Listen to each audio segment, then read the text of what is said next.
د نظر حوالې سره او د جادو حوالې سره درته بیان شروع شو.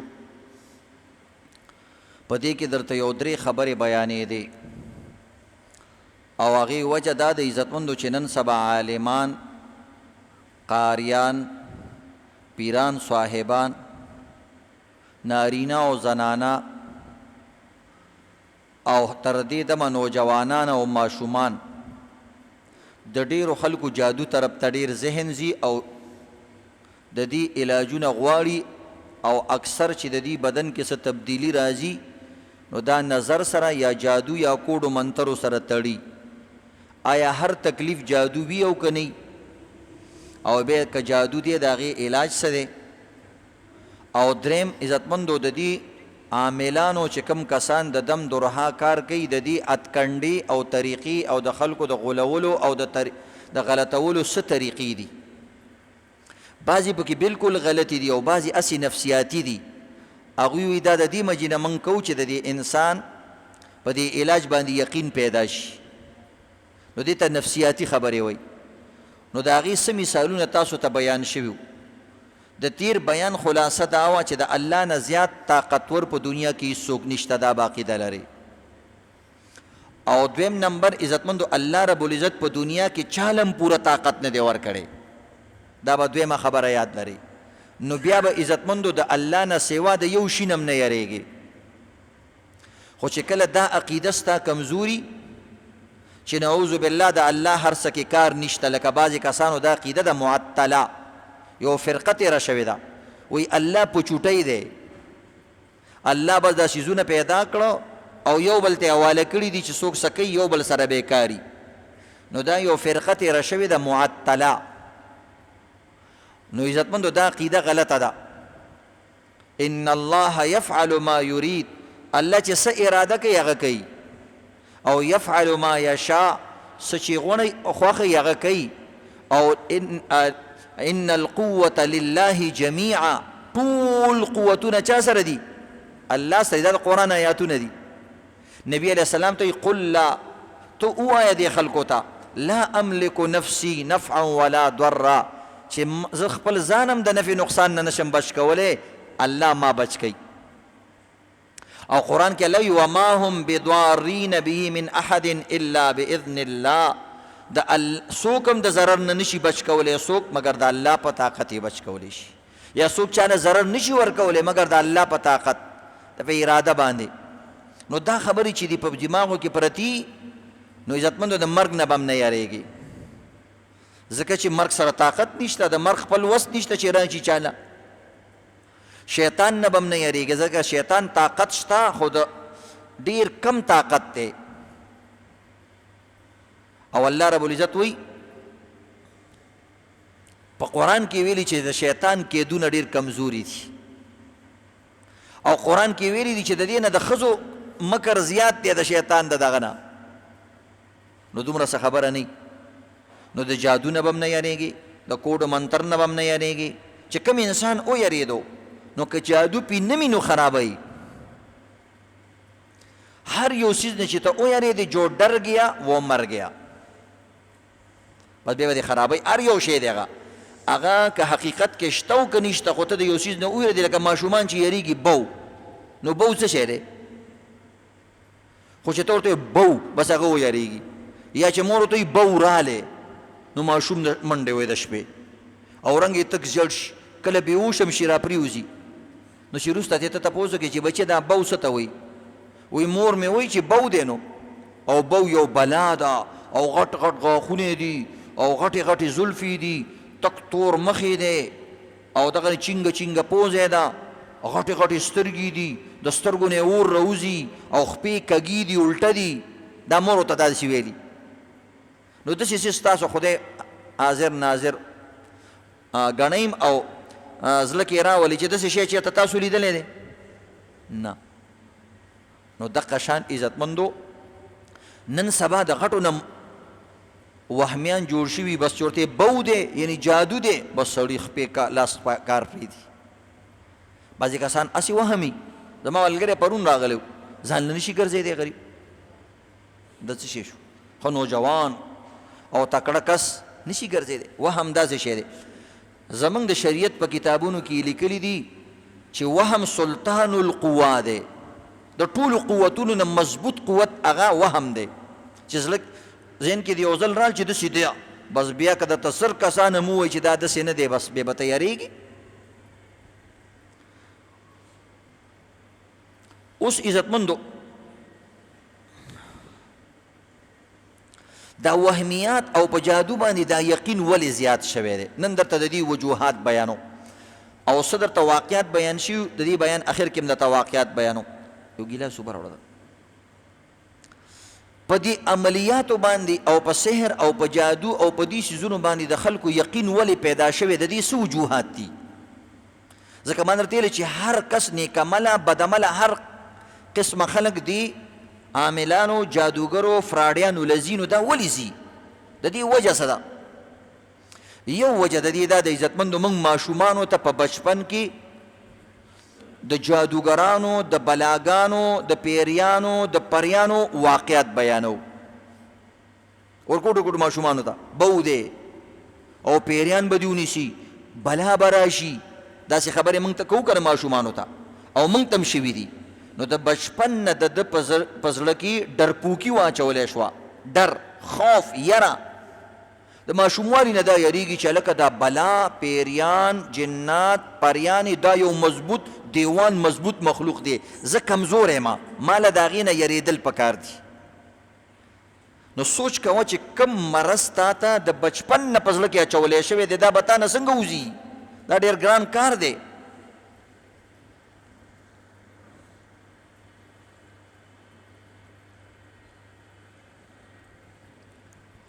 په خبره پوه شوئ که نه؟ نو زمونږ ته خو نیا نیکه په زړه کې اچولی دی. موږ به څه کوو چې کوم ماشوم پیدا شو، بو به ورته نه کوو، د پیریانو قصې به ورته نه کوو، د فرشتو قصې ورته کوه.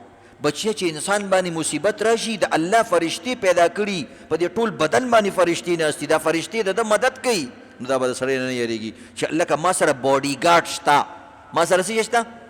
باډي ګارډ را سره شته دی.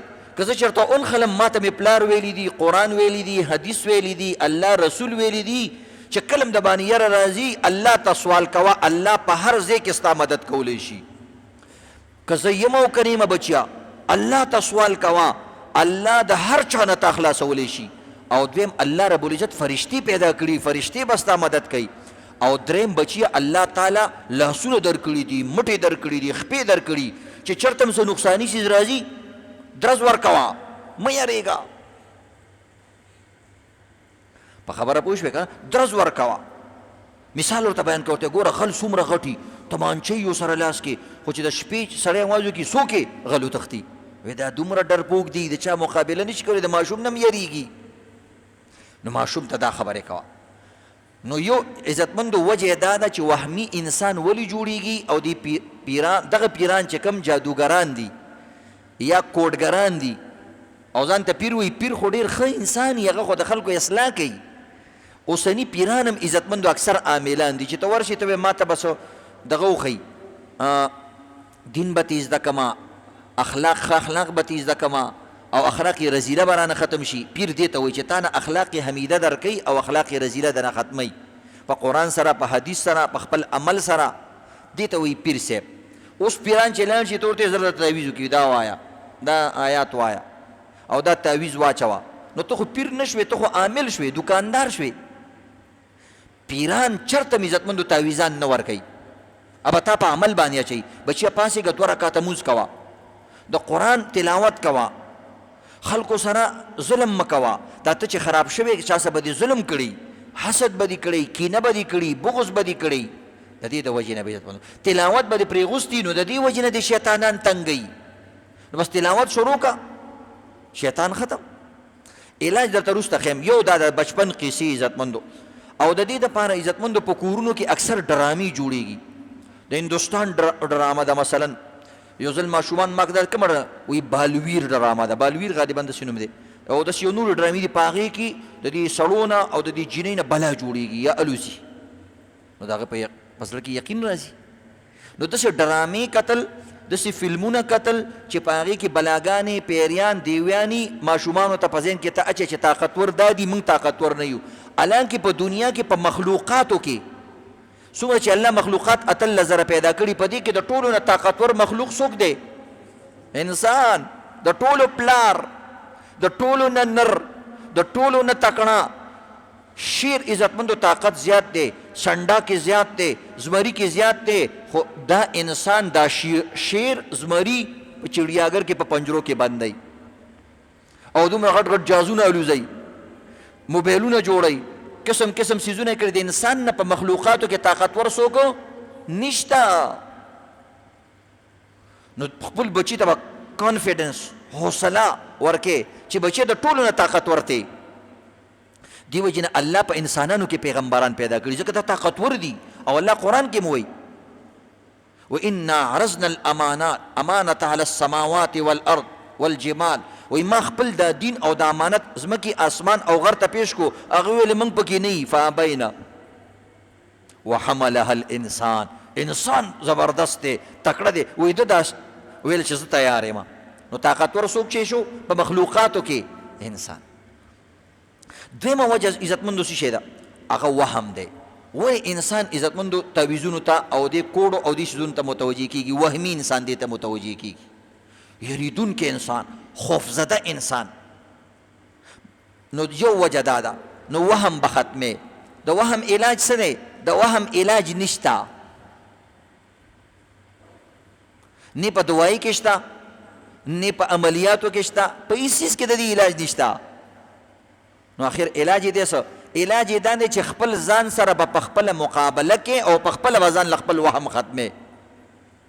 په خبره باندې پوه شو که؟ مثلا یو څیز درته ښکاره شو د شپې چې دا بلا ده، نو بس ورشه هغه څیز راونیسه، هغه د وروره ونې څانګه ده، بس وهم دې په خپله ختم شو، کیسې ختمه. دا خو داسې نه ده که نه؟ نو دغه طریقې سره به ځان سره په خپله مقابله کې. بل اکثر وهم د وجې نه انسان ولې تعویذونه او دې ته متوجه شي چې یار زه ګناهګارېږم، زما زړه کې د الله باره کې، د رسول باره کې، د دین باره کې سوچونه راځي. نو الله رب العزت دا ټول معاف کړي دي. د زړه سوچونه الله قلارې دل راځي. په سوچ باندې چا گرفت نشته، سوچ ته کنټرول کولی نه شي. او کوم څه چې ستا کنټرول کې نه، الله وی لا یکلف الله نفسا الا وسعها. زما بنده کوم څه چې ستا وس کې نشته دی، زه دله تکلیف او عذاب نه در کوم. خبره ختمه. ما یو کس ته ویلي زه وهمي یم، وی دا وهم به مې څنګه ډېر شي؟ ما ورته ویل د الله منه، د رسول منه، او د عالم د مفتي منه، د شیطان مه منه. وایي چې زه خو د شیطان نه منم. ما دې شیطان درته وایي چې اودس دې نه دی شوی، دوباره اودس که دا درته مفتي صاحب وایي که الله وایي که رسول وایي که شیطان؟ چې شیطان نه ته وایي. نو مفتي صاحب درته وایي چې بھائی یو پیره د اودس وکړو دوباره به اودس نه کې، دا ګناه ده. نو ته خو د شیطان منې که؟ وایي زه وایم کېدای شي مونځ مې نه شوی. نو دا درته څوک وایي؟ دا هم درته شیطان وایي. نو د شیطان ولې منې؟ ورته وروره که کېږي او که نه کېږي زما کار دی، ستا را سره سویمه ده. په دوکان کې تا ته یو سړی ویل که دا کار مه کوه تاواني به شي. وایي ستا را سره څه کار دی؟ زما خپل کار دی که نه، که تاواني کېږم کار څه کېږم. منه چې حوصله نه شي ورکولی، حوصلې مه ګزاره، زه خپل کار کوه. داسې وایو که نه؟ نو خو شیطان ته هم دغه پټۍ وایه که نه. که شیطان درته وایي چې په دې باندې به جهنم ته لاړ شي، وایي غم مه کوه، که زه جهنم ته تلم نو تا ته به آواز نه کوم چې راشه بچ مې کا. کیسه ختمه. خبرې زده که که نه؟ وایي زه به انشاءالله تا ته آواز نه کوم چې راشه، او ته خو به په خپله په جهنم کې پروت یې. نو ته زما د جهنم څه غم کې، خپل غم وکړه. د ټولو نه غټ جهنمي څوک دی؟ شیطان. هغه ته د ځان غم وکړه. موږ سره اوسنه کریمه شته نه، که مونځونه را سره ټول هم نه، روجې را سره ټول هم نه، کلمه خو را سره شته که نه، د جنت چابي خو را سره شته که نه، نور یې څه کوم؟ ته خپل ځان غم وکړه. د شیطان مه منه، وهم پسې مزه. دقې علاج دی، بل علاج یې نشته. دا ځان له یو دغه بیان دی، لوی بیان دی. نبی علیه السلام یو صحابي رالی، ویل یا رسول الله ما ته ډېر بد بد سوچونه راشي. وایي څه سوچ راځي؟ وایي چې په خولې نشم ویلی، که په خولې ویم نو د دې نه ښه دا ده چې زه سکروټه شم. داسې غلط سوچونه راځي. نبي اسلام ورته ښکلی جواب وایي ذلک صریح الایمان، وایي دا د ایمان نښه ده. هغه ورته ویل چې زه خو ډېر غلط سوچونه دي. ویل د ایمان نښه ده. نو محدثین لیکي چې دې کې د ایمان نښه څنګه ده؟ د الله خلاف سوچ درځي، د رسول خلاف سوچ درځي، او د ایمان نښه نه. نو عجیبه مثال ورکوي. وایي غل خالی کور ته ځي که کم کور کې چې سونه چاندي پیسې پرتې هغې ته ځي.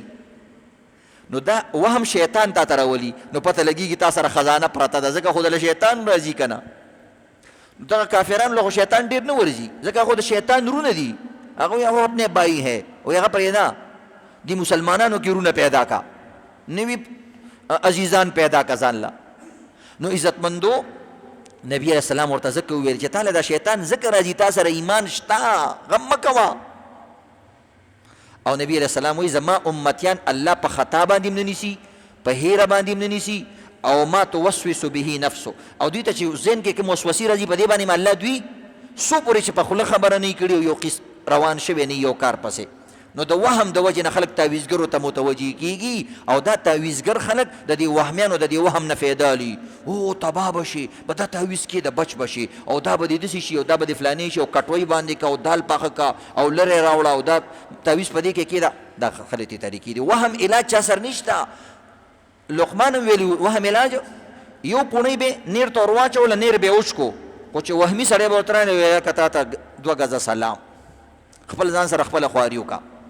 دریم عزتمندو د څه وجې نه چې کوم دی دې تعویزګرو ته خلک متوجه کېږي، دې کې شوبدهباز عاملان دي، هغوی له ډېر عجیبه عجیبه هتکنډې ورځي. لکه تېره جمعه مې درته څه بیان وکړو، او د دې درته وروسته څه واقعات بیانوم. هغوی له چلونه ورځي، د دې درته وروسته بیان کوم. د دې وجې نه ساده لوح انسان چې ورشي، ساده انسان، هغه چې ورته داسې څه مداریتوب وکړي، وایي لکه دا رسېدلی سړی دی، مونږ بلکل رسېدلی دی، خو جهنم ته رسېدلی دی، خو غلطې لار ته رسېدلی دی. او څلورمه وجه عزتمندو، کم انسانان دې تعویزونو، کوړو او دې څیزونو ته متوجه کېږي، د کمزور عقیدې والا خلک، د قرآن او د حدیث او د شریعت نه لرې خلک. اوس چې تا ته د قرآن آیات نه دی معلوم، نو ته خو چې لاړ شي چې یو سړي پټکی په سر کړی، ګیره په سر کړی، ته وایې دا هم شریعت دی. نو دا مشهور آیاتونه یادول پکار دي. وما هم بضارین به من احد الا باذن الله. د چا نه د الله نه سوا څوک ضرر لرې کولی نشي. یاره که نور سړي دا کلمه خو درځي که نه، لا اله الا الله. د الله نه څوک واکمن نشته، د الله نه بغیر څوک متصرف نشته، د الله نه سوا څوک بچ کوونکی نشته، د الله نه سوا څوک د الله د اجازت نه بغیر څوک چاله ضرر نشي ورکولی. دغه کلمه هم ډېره ده. عزتمندو شپږمه وجه څه ده؟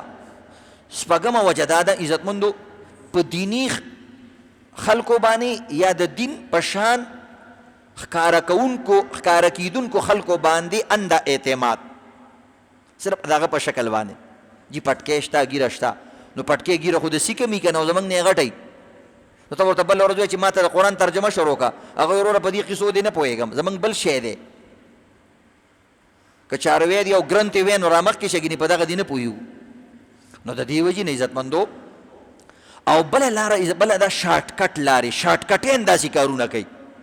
بیمار شو یا څه بیماري پرې راله یا بل څه مصیبت ورته راپېښه شو، بس شارټکټ مړه څه به مونځونه کوو، څه به دعاګانې کوو، او څه به ډاکټر له ځو، بس مړه په یو تعویز باندې کش ټیک کېږي، او په یو فلاني کار باندې ټیک کېږي. شارټکټین کسان اکثر دا کار کوي. نو شارټکټ به نه کې، لانګ کټ به راتاویږي. یو هفته مونځونه وکړه، یو هفته خپل که څه تلاوت شروع کا، یو میاشت یې وکړه، بیا هغې نه پس عالم ته ووایه جي ما زه تلاوت هم په ټایم شو، زما مونځ هم په ټایم شو، زما اخلاق هم صحیح شو، اوس زه نه ټیک کېږم. بیا عالم سره او پیر صاحب سره مشوره وکړه، عاملانو له بیا هم مزه. عجیبه خلک دا دي. عجیبه خبره دا ده چې په دې وخت کې چې څومره اسلامي فرقو والا خلک دي، هغه ټول تعویزګرو له ځي. عجیبه خبره. لکه موږ به دیوبندیان والو خپل په دیوبندیانو کې ډېر زیات تعویزګر مولیان دي. مخکې به پنجپیریان داسې وو چې هغوی به د تعویزونو د دې څیزونو خلاف وو. اوس هغوی کې موحدین تعویزګر راوتي دي، دا موحد تعویزګر دی، دا ښه سړی دی. نو تعویزګر عزتمندو بعضې تعویزونه جایز دي، عملیات بعض جایز دي، خو هغه جایز کارونه دپاره څوک نه ځي. ناجایز کار او سخت کار چې نه کېږي هغه له ځي، آسان کار غورځړی کوي. او دریم نمبر عزتمندو، د ټولو نه لوی موحدین به چا ځان ته ویل؟ اهل حدیث. هغوی خو د حدیثو نه لاندې هم نه راتله، او د تعویز او د دې څیزونو ټول عمر مخالفت کړی دی، بیا هم په هغوی کې هم تعویزګر خلک اوس راوتي دي. او چې لاندې راځي بریلیان، نو بس د هغوی خو قصه هر دویم دریم دوکان د هغوی دی. غریبانان خو ډېر په دې کې اخته دي. او دویم نمبر زمونږ دیوبندیان پکې اخته دي، صفا خبره ده. او دریم نمبر بیا پنجپیریان اشاعت والا پکې دي. او څلورم نمبر بیا اهل حدیث دي، د دوی کم دي کسان. دا خبر ده د هغوی ښه صفت دی، دا موږ منو، دې کې څه خبره نشته. ځکه که ستا مقابل کې که هر څوک وي خو په هغه کې یو ښه صفت دا به منې، دا ښه خبره ده. دغرنګې عربو کې هم داسې سیسټم کم دی. اوس هلته نسوار او تعویزونه شروع شوي دي. نو د نسوارو ټوله ګناه خو د پښتنو په سر ده، او د تعویزونو هم تقریبا د دوی په سر ده، ځکه دا شیونه دوی هلته وړي دي. بله وجه څه د عزتمندو تعویزونو والا له خلک ولې ځي؟ د هغوی شهرت شوی، مشهور شوی. شهرت داسې عجیبه شی دی که نه چې د دې نر سړی متاثره کېږي. یو م وایي هلکه پلاني یاره ډېر ګړړم تعویز کوي، ګړړم تعویز، د ګړړم پکې کم یو وي. او دا ساده ښځې وایي یک رسید، هغوی 100% ته یک رسید وایي، و یک رسید کار کوي او 100%، او ګارنټي سره. تاسو په دې دیوالونو باندې لیکلي که نه 100% ګارنټي کے ساتھ محبوب تیرے قدموں میں. واہ چې ته چا سره مینه کې او ستا قدمونو کې راشي، نو د دې دپاره خو هلکان لکونه روپۍ هم ورکوي. محبوب تیرے قدموں میں او دشمن تیرے قدموں میں. نو موږ خو د ټول یو بل دشمنان یو. نو بس ورور بیا تعویزونه سره ختمیږي، نن په دې دکاندار، نه په فلاني، نه په فلاني، به ټول عمر د هغه دکانداري روانه شي. او دشمن بعض وخت اخو د مارکیټ کسي اس یو ځل چې تا ته سلام وکړي، هلکه تعویز کار وکړو، سړي سلام وکړو، خدای دې غر کا. هغه نن بیان ته ناست وو، مفتي صاحب په سلام بیان کړی و، ویل خیر دی که چا سره د دشمني مې هغه ته څه کوه، سلام کوه. د سلام وکړو، دا وایي تعویز کار وکړو. د عالم بیان نه یادوي، یو تعویز یادوي. بل نو چې کوم سړی مشهور شي نو بس بیا خلک دې ته نه ګوري، و یار هر سړی وایي چې کار کېږي که نه، هر سړی وایي چې کار کېږي، ځئ چې ورځو. او هغه دیوبندي هم دی او هغه اشاعت والا دی، عقیدې هم صحیح ده، ځئ چې ورځو. نو دا مشهورتیا داسې عجیبه خبره ده چې د ښه سړي په دې باندې یقین راشي. بعض وخت یو سړی داسې دروغ وایي که نه چې د هغه دروغجن په خپلو دروغو باندې هم کله ناکله یقین پیدا شي چې هلکه دا کار صحیح دی. یو سړي چاته ویل دا خر خرڅ کا، ویل خرڅېږي نه، ډېر بېکاره دی یار. هغه ته یې غم مه کوه، خرڅ به یې دله کمه، خو 1000 روپۍ به ماله راکې. ویل زه صحیح ده، خو ویل ته به غلی کښېنې دلته. نو هغه ډېرې ورځې منډۍ ته خر بوتلو، نه خرڅېدو. دا سړی چې پاتې شو، د ده دا خوله ډېره تیزه وه، چرب زبان و. نو ده د دې خر ډېر عجیبه عجیبه صفتونه بیان کړه د ځان نه. دا خر دومره بوج وړي، ګیا کمه خوري، او د مالک ډېر تابعدار دی، او ډېر عجیبه عجیبه صفات یې بیان کړو. نو کوم کس چې ورته خرڅ یې که، هغه واپس پاڅېدو، وایي پرېږده یار دا شی مه خرڅوه، وایي زما په کار دی. ورته خدای دې غر که دا مغه خر دی، بېکاره شی دی، غلی کښېنه. هغه ویل نه نه خرڅومه، وایي دا خو ډېر د کار شی دی، ما ته پته نه وه. نو دا دروغ داسې دي و چې رښتیا راځي، دروغ وکړي وران کړي. دا خبرې هسې چا نه کړي دا متلونه. یو سړی و غالبا د تابعینو یا د صحابو دور کې، تویس نومي و. نو هغه یو ځل د ماشومانو به تنګه و. ماشومانو بس بعضې کسان ماشومان چیړي، داسې ساده شان انساني، نو ماشومان یې چیړي. نو ده یو ځل سوچ وکړو چې د دې ماشومانو نه به ځان څنګه ساتم. نو ماشومانو ته یې هلکه ورشه د پلاني صحابي یا د پلاني ته بزرګ په کور کې وایي خیرات دی. نو پخوا به د خیراتونو پسې خلک لکه ډېر کم به و که نه، صدقې به ډېر غټ خیرات به د خلکو وس نه کېدو. نو بس خیرات له به چې کوم دی هر چا ځان رسو. نو به دا ماشومان ټول روان شو هغه د خیرات والا کور ته. هلکه هلته خیرات نه و، ته خو داسې ځان خلاصو. چې دا ماشومان روان شو، نو دا خو هم ساده ګولو. ده چې وکتل چې دا 100 واړه ماشومان روان شو، دا مور پسې شاته روان شو. چا ورته ویل څه کې؟ و یار دا ماشومان داسې په جمع روان شو، کیدای شي په رښتیا خیرات دي. دا ورپسې روان شو. نو داسې نه، نو په خپلو دروغو باندې یقین پیدا شو، کیدای شي رښتیا وي، ځکه دا ماشومان ډېر په اتفاق روان شو.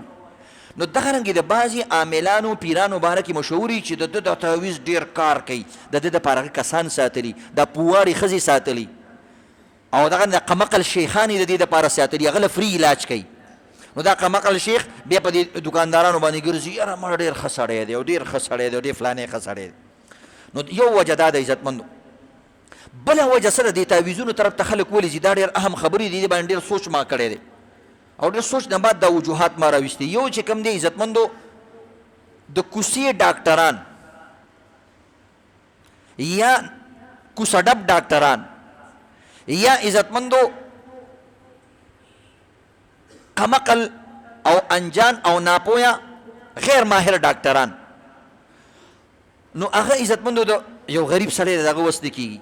دا بس چې هر یو سړی راځي ورو هغه انجکشن لګوي، نو انجکشن څه وخت پورې نشی چې لرې شي بیا بیمار اخره کې هغه ورته وروره تا باندې چا څه کړي دي. دا ډاکټران یې ورته وایي ظالمان، دا د کوڅې د عام ډاکټران نه وي تا باندې چا څه کړي دي، تا خو ډېر ستنې والې کار دی شو. هلکه خدای بنده د دې بیمارۍ علاج د ستره ستن نه ده، انجکشن د دې علاج نه دی. ولې غټ ډاکټر ته نه ریفر کې، ولې نه لېږي؟ او که دله ټسټ راوړي دا په ټسټ پوهېږي هم نه. نو د دې وجې نه عزتمندو بله وجه عزتمندو هغه ډاکټران دي چې هغه ډېر فیسونه علي، او د کپنیانو نه عزتمندو قصابان ډاکټران یې بله وجه ده. یو سړی غریب بیمار دی، دا ورته 50,000 روپۍ او 2,500 روپۍ فیس به راکې، نو چې 50,000 روپۍ د ټولې ورځې 800 روپۍ عزتمندو دیاړي ده. نو دا غریب چې 1,500 روپۍ نن سبا اکثر 1,500 خو د اکثرو مشهورو ډاکټرانو فیس دی که نه دی فیس؟ نو سوچ وکړئ دې ډاکټرانو ته چې دا غریب به څه ورکوي، د کوم ځای نه بیا ورکوي؟ او بیا هم دا ډاکټران وایي خلک پیرانو له ځي، نو دا غریب سره خو دغه 300 روپۍ دي، په دې باندې تعویض کېږي او ستا فیس خو څه کې دوايي خو څه کې ستا فیس هم پې نه کېږي. نو دا غریب به کوي څه؟ یو سړی چې بیماري هغه خو خاورې هم خولې ته اچوي چې خلک ورته چې دې خاوره کې د علاج دی، هغه غریب دا خاوره هم خوري. داسې ده که نه؟ وایي سړی چې ډوبېږي خزلو ته هم لاس کوي، وہی ڈوبنے والے کے لیے تنکے کا سہارا بھی کافی ہے. چې سړی ډوبېږي کبل مرانی شي ګیا مرانی شي وایي کیدای شي بچ شم. چېرته سړی بچ کېږي؟ وایي زه کیدای شي بچ شم. نو دا قصابان ډاکټران چې دا زرګونو روپۍ فیسونه لري د دې غریبانانو لا، هغه یو ځل فیس ورکړي بیا ورسره د دوایي پیسې نه وي، بس وایي پرېږدی مړه خدای به مې همداسې ټیک کړي. نو بس هلته خو د تعویزګر ناست وي راشه په 2 سختونو دې زه ټیک کوم. او دا خو تا باندې بیماري نه ده، تا باندې خو پیریان ناست دي. خدایه زه غریب سړی ما سره د پیریانو سویمه ده، ما ولې څه نیکه مړ کړی چې ما پسې ګرځي. زما یو سکول هلته یو ماشوم و هغه باندې پیریان راتله او داسې جبه به یې منختله، د هغې نه شاته د افغان کالونۍ کې پوره یو دغه لوی ځنګل شانو هغې کې بوټي، نو ما په دې سکول کې ګمله ایښې وه، نو هغه باندې چې پیری راغی نو هغه پیري سره بیا ما سره خبرې کولې، هغه ماشوم باندې ما ته وایي، ما ورته لکه د دې هلک نه چې دا خو ته ډېر تنګې، ما ته وایي زه خو به ستا زوی کېناستم، ما زما زوی باندې کښېنې زه به سره وګورم. ما ورته ولې زما زوی څه کړي دي؟ وایي زما زوی وایي ستا زوی دا ګمله نه ده، دا ګمله نو په دې کې دا بوټی مات کړی او دې کې زما بچی ومړ شو، دا دغه خبرې دي اوس والله عالم چرڅو. نو ما ورته ویل ستا کار څه دی چې ته زما په ګمله کښېنې؟ مې دا ګمله تا د پلار د کور نه راوړې ده، دا خو زما ده. پردي کور کې ناست دی او دومره ورځې دې پکې مزې او چانټې نه وخوړلې، اوس چې کوم دی زما زوی رانې خو زما د زوی خپله ګمله ده ماته یې ستا پکې څه کار دی؟ دا شاته د ونې دي هغې کې ولې نه کښېنې چې ته ځې راځې زمونږ کونې له راځې، دلته څه کې په ارام کښېنه. بهرحال عزتمندو داسې عجیبه عجیبه خبرې، نو هغه دوایانو والا غریبان د قصابان ډاکټران علاج نه کوي. او که کیم عزتمندو د هغه کمپنیانو دوايي لیکي چې هغه دله پیسې ورکړي، د هغه کمپنیانو لیکي چې هغه دله موټرې ورکړي، د هغه کمپنیانو لیکي چې هغه په ده باندې حج کړی دی، قسم دی دقه ډاکټر به هم په دې حج باندې الله نیسي، په دوايي باندې به دومره ونه نیسي، په حج به الله به ورته وایي چې ظالمه ستا سترګې هم نه شرمېدلې، ته دومره ظالمې، تا د رشوت په پیسو باندې رالې چې په دې پیسو باندې به الله ما بخي او زما د کور نه م تاوېدې.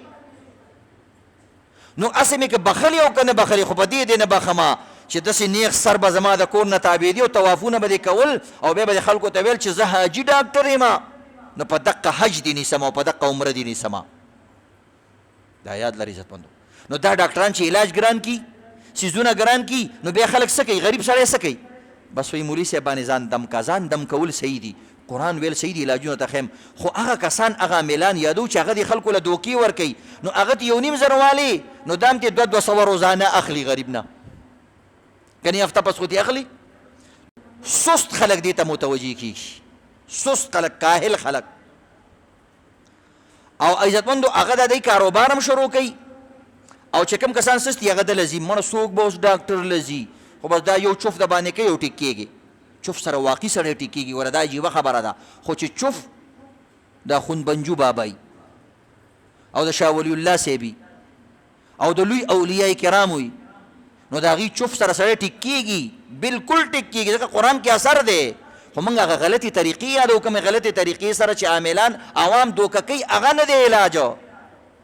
ته د دې تعویذګر نه تپوس کو ته تهجد کې وایي نه، وایي 15 وخته مونځ جمع سره کې نه. 15 وخته مونځ خو د قاریان د عالمان پړاوي، دا کوم چې تاسو چې 15 وخته ستاسو امامان دي، اصل بزرګ خدا دي، نو هغه 15 وخته مونځ هم په ټایم نه کوي، تهجد هم نه کوي، اکثر عاملان تلاوت هم نه کوي، بلکې قرآن ته واوري، قرآن وله ورځي نه د سره. نو دا د کومې بزرګ شو چې د چوف اثر وکړي؟ د چوف خو عزتمندو شیخ الحدیث چوف اثر کوي، د یو داسې پیر چې عزتمندو هغه مشکات شریف پړاوی د هغه اثر کوي، د داسې قاري صاحب چې ساده قاري صاحب دی خو 15 وخته مونځ په جمع سره ورکوي، نور تهجد هم نه کوي، 15 وخته مونځ کوي، د چوف اثر کوي. دا نور عملیات اسې ګډې وړې دي. عزتمندو د عملیات ولې زیات شوي دي؟ د دې یو وجه څه ده عزتمندو؟ یو خدای دغه سست کسانی هغوی کاروبار نشي کولی، نو ایسله به کاروبار کې، خو بدلته کېنه کاغذ لیکه او بس ورکوه خلکو له پیسې ګټه. دویم عزتمندو تاسو به وایي چې دې کې خو عالمان هم شته، قاریان هم شته، زمونږ د فیلډ کسانو شته، بلکل پکې شته. د دې یو وجه څه ده؟ دې ته لږ سوچ وکړئ عزتمندو. دې کې موږ او تاسو ټول ګناهګاران یو. زمونږ د وجې نه عزتمندو دا تعویذګر مولیان قاریان زیات شو. تاسو نه یو تپوس کوم، ستاسو په علاقه کې 100,000 روپۍ د کم امام تنخوا ده؟ څوک د یو لاس اوچت کړي چې د چا د امام 100,000 روپۍ تنخوا یو کس د لاس اوچت کړي؟ یا تاسو یو امام پیژنئ؟ تاسو ته ماشاءالله یو حاجي صاحب هغه 100,000 روپۍ، او 100,000 روپۍ باندې نن سبا کار کېږي د میاشتې؟ نه کېږي، خو بیا هم ډېره ده، موږ به وایو ډېره ده. 15,000 روپۍ نشته ډېر کسانو، 10,000 روپۍ، 8,000 روپۍ، 12,000 روپۍ، داسې تنخواګانې دي. په دې باندې هغه پوره میاشت ځان له بچي هم ساتي، او پوره میاشت چې کوم دی د موټر سایکل تیل هم ورکوي، او مړو هم پکې ځي، ژوندول هم پکې ځي چې ستا واده له رانه شي.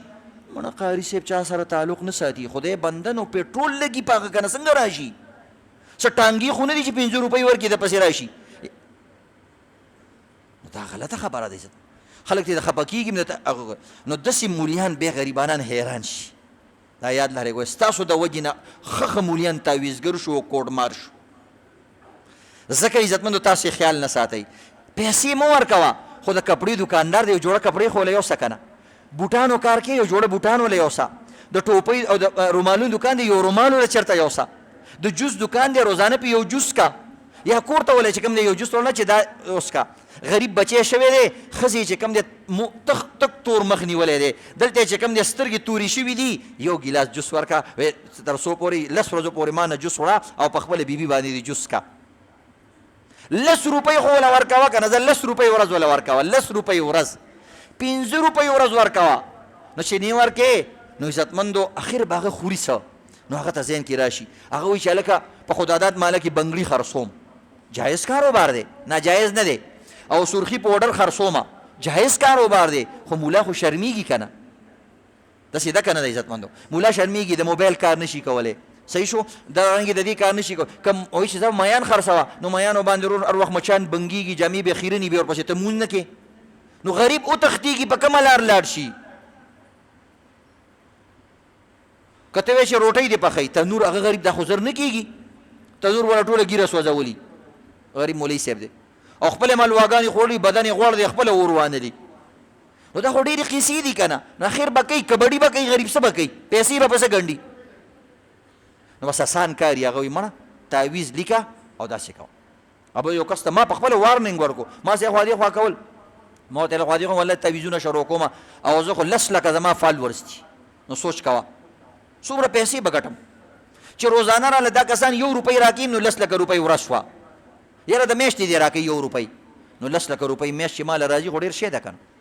تاسو کې یو غریب سړي ته ماله 1 روپۍ راکړه، دې ماشوم ته یې مالکه چې روپۍ راکړه، روپۍ به راکړې که نه؟ 1 روپۍ خو ماله ماشوم هم راکوي، بلکې او به شرمېږي 10 روپۍ به راکړي، زه دا واله. نو عزتمندو دا مولیان مه مجبوره کوئ. نو هغه قاریان عالمان چې هغوی تنخواګانې ډېرې کمې دي او څوک یې تپوس نه کوي، نو هغه غریبانان څه ته متوجه شي. نو پیله ورځ کې د هغه خوله کې تاثیر می، هغه ښه سړی می، تعویض هم کامیابېږي، خو اخره کې ښځې ډېرې راځي او غلط خلک راځي، غله خلک راځي او قاتلان خلک راځي دله وایي تعویضونه وکړه. نو په ورو ورو عزتمندو هغه ماحول سره هغه خراب شي. نو په دې کې د چا قصور دی؟ قارن د دې عوامو قصور دی. نو انشاءالله د خپل علاقې عالمانو خیال به ساتو که نه انشاءالله. یو وجه دا ده. دریم عزتمندو په دې کې کم خلک په دې عملیاتو کې دا بوډۍ ښځې ناقص العقل ښځې پودړې ښځې چې ورته وایي اوزګارخېلې کوسه ګشتې ښځې چې کومې فارغې وي عزتمندو په خپل نیکمله خاوند باندې عالمانو د بعضې د عالمانو ښځې هم په عالمانو هم تعویضونه کوي، په قاریانو هم کوي، ټول الوا خپله وایي موږ له څه نه راوړي کور ته. دې وجې نه مولیان عزتمند مولیان نه ښځې ولې خوشحالي اکثر مولیان نه موږ له چې څوک وروره یو مټۍ هم راکړي موږ یې وخورو بس هغه نیم یا یو بله دانه کاغذ کې راتاو کړو جب کې واچو چې کور ته راشي ښځې تاله مې مټۍ راوړې خوشحاله شي ماشاءالله وګوره د خپلې خولې دغه راکړه ګینې مولا هلته ښه ځان ډک کړی خو هغوی دا مې تاله راوړو په پردي مټۍ باندې خپله ښځه خوشحاله و. دا یاد لري عزت. نو دا پودړې ښځې نه دي او دا قمقل شیخان دا د پیران کامیابی او دا شیزونه کامیابی چې کوم هغه خلک وي. اوس عزتمندو اخیری خبره پاتې د علاج یې څه دی خو هلته بیان ټیم ختم شو. نو دا داسې څه فایده درته کېږي که نه هسې نیغ نیغ ګورئ کېږي فایده کېږي دې خبر سره. دا نن سبا ګورئ داسې خبرې دي نور موږ له هر قسمه بیانونه راځي خو هغه خبرې کول پکار دي چې تاسو ته فایده وشي. ګینې ما ځان له دښمني وکتله دا میلان او دا کیسې به اوس موږ پسې کوي چې ده ته دې لا خیال شه او دا څه کوي زموږ دوکانداري خرابوي. د دوکانداري چې د چا خرابوي که هغه د شراب کارم کوي تا سره کار لري. نو د دې وجې نه خو دا د عقل خبرې دي. نو دم درود جایز دی، تعویض هم بس جایز دی، څه خبره نشته دا ناجایز نه دي، خو چا له به ځې په چا به یې کې هغه کس پکار دی. اهل حدیث دی خپل مشر لذي، اهل حدیث لوی لوی عالمان دی قرآن او حدیث باندې پوهېږي، د قرآن او حدیث نه له جواب ورکوي. د اشاعت والا لوی مولیان دی ټول عمر قرآن عزتمندو ترجمې تفسیرونه پړاو کړي هغه له ځکه مشر شیخ له ولې نه ځي چې لاندې هغه بوناګانو له ځي او دغه د دیوبند لوی لوی عامله لوی لوی عزتمندو پیران دي هغه ته له تعویضونه نه درکوي، هغه د باندې ډایرکټ چوف اچوي او ډایرکټ دله وظیفه درکوي په هغې باندې خدای ټیک کوي خو وظیفې به هم ډېرې نه کوي. په دې باندې ته وروسته یم. اوس د دې علاج څه دی؟ بالفرض چا باندې سحر شوی دی، جادو پې شوی دی. نو بعضې خو عزتمندو یو ځل مې درته د دې واقعات هم بیان کړي نه درته یو واقعه بله بیانوم. دا عملیاتو والا کله نه کله داسې چل کوي کله خو دوکه کوي بالکل مکمل، کله دوکه نه کوي نو عاملان هم مجبوروي وایي جي موږ چې یو ښځه راشي یو سړی راشي ته ورته هر څه ووایه هر څومره ښه علاج ولې وکړه خو چې څو پورې دې ورته دا نه ویلي چې تا باندې چا څه کړي دي وایي د څه نه د نه علاج نه کوي دا نه پوهېږي.